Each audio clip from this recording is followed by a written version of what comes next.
Good morning student. मैं महेश कुमार एक बार फिर आपके सामने L2 ITITS के वीडियो लेके पेश हो रहा हूँ। अभी तक हमने देखा है इलेक्ट्रॉनिक स्प्रेडशीट के अंदर लिब्रे ऑफिस कैल्क का यूजेस करते हुए मैक्रोज का उपयोग करना सीखा था हमने। इसके अंदर हमने लास्ट क्लास के अंदर पढ़ा था एक मैक्रोज को रिकॉर्ड करना, उस मैक्रोज को रन करवाना। नेक्स्ट अब अगली क्लास के अंदर यानी अब हम देख रहे हैं एक creating and organizing simple macros, अर्थात सरल मैक्रो बनाना और उसको व्यवस्थित करना। इसके बाद हम देखेंगे मैक्रो को स्टोर करने के लिए एक लाइब्रेरी बनाना और मैक्रो को एक फंक्शन के रूप में कैसे प्रयोग में लेते हैं, इसके बारे में हम यहाँ पे चर्चा करेंगे। तो बढ़ते हैं आज की क्लास की ओर। सबसे पहले हम सीखते हैं कि creating and organizing simple macros, अर्थात सरल मैक्रो बनाना और उसको व्यवस्थित करना क्या होता है। तो रिकॉर्ड किए गए मैक्रो को आंतरिक रूप से एक प्रोग्रामिंग भाषा में लिखे गए निर्देशों के रूप में संग्रहित किया जाता है, जो मैक्रो के निष्पादित अर्थात एग्जीक्यूट करने और उसको चलाने पर निष्पादित यानी एग्जीक्यूट होते हैं। ये तकरीब एक प्रोग्रामिंग भाषा के तौर पे लिखे जाते हैं। हमने अपने रिकॉर्ड के मैक्रो को स्टोर करने के लिए एक लाइब्रेरी या मॉड्यूल का चयन किया है। इसी तरह मैक्रो बनाते समय हमें या तो नई लाइब्रेरी या मॉड्यूल बनाने की ज़रूरत होती है या हमारे बनाए हुए मैक्रो को स्टोर करने के लिए लाइब्रेरी में संग्रहित मौजूद मॉड्यूल को हम संपादित कर सकते हैं। तो इस तरह से हमारा एक सरल मैक्रो बन जाएगा। नेक्स्ट, मैक्रो को व्यवस्थित करने के कुछ चरण हैं। जैसे फर्स्ट ये होता है कि हम Libre Office basic macro dialog box अर्थात जो टूल्स पर है उस पर क्लिक करेंगे। टूल्स के बाद हम सेलेक्ट करेंगे मैक्रोज को। मैक्रो सेलेक्ट करने के बाद अगले स्टेप पे हमें ऑर्गेनाइज मैक्रोज को सेलेक्ट करना है और अंतिम तौर पे हमें सेलेक्ट करना है लिब्रे ऑफिस बेसिक को।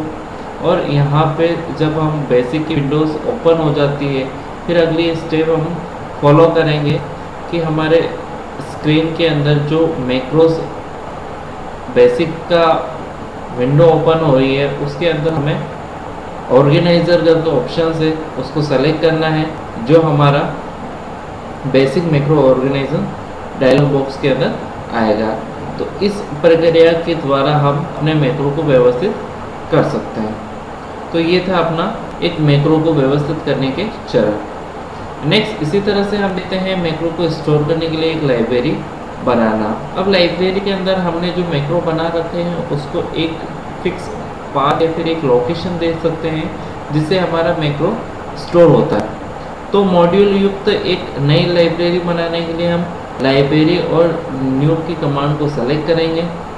मैक्रो को संग्रहित करने के लिए एक मॉड्यूल बनाने के लिए निम्न चरण को यूज़ कर सकते हैं। सबसे पहले हम मॉड्यूल टैब के अंदर जाएंगे और मॉड्यूल को सेलेक्ट करेंगे। फिर इसके बाद नया मॉड्यूल बनाने के लिए हम न्यू के कमांड पे क्लिक करेंगे। जैसे हम न्यू पे क्लिक करेंगे तो हमसे एक कमांड के थ्रू नाम पूछा जाएगा हमारे मॉड्यूल का। जिस भी नाम से मॉड्यूल को सेव करना चाहते हैं वो नाम लिख के ओके पे क्लिक करेंगे तो हमारा मॉड्यूल तैयार हो जाएगा। तो इस तरह से हम मैक्रो स्टोर करने के लिए लाइब्रेरी बना सकते हैं। नेक्स्ट, आगे हम देखते हैं मैक्रोज को एक फंक्शन के रूप में प्रयोग करना।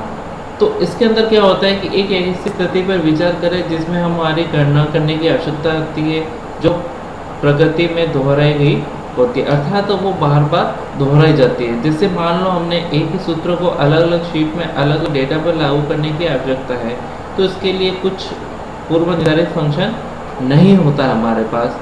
तो हमारे लिए क्या होता है कि ऐसा करना संभव है कि यदि हम मैक्रो को एक फंक्शन के रूप में उपयोग करें और सब और एंड सब के बीच अर्थात सब और एंड सब जो हम प्रोग्रामिंग भाषा के अंदर लिखते हैं उसमें लिखने के बजाय हम फंक्शन और एंड फंक्शन के बीच में निर्देश लिख सकते हैं।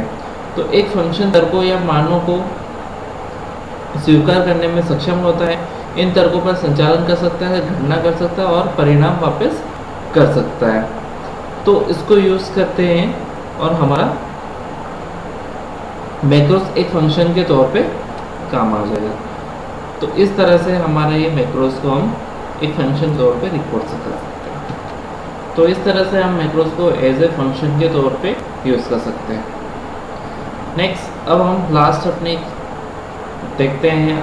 अभी तक हमने अपने इस यूनिट्स के अंदर विभिन्न मैक्रोज के बारे में, कुछ विकल्पों के बारे में जाना है, जैसे मैक्रोज का परिचय, मैक्रोज को रिकॉर्ड करना, मैक्रो को चलाना, एक साधारण मैक्रो बनाना और उसको व्यवस्थित करना, साथ ही मैक्रोज को एक फंक्शन के रूप में हमने जाना है। तो इस तरह से हमारा ये मैक्रोज का चैप्टर क्लोज होता है। धन्यवाद।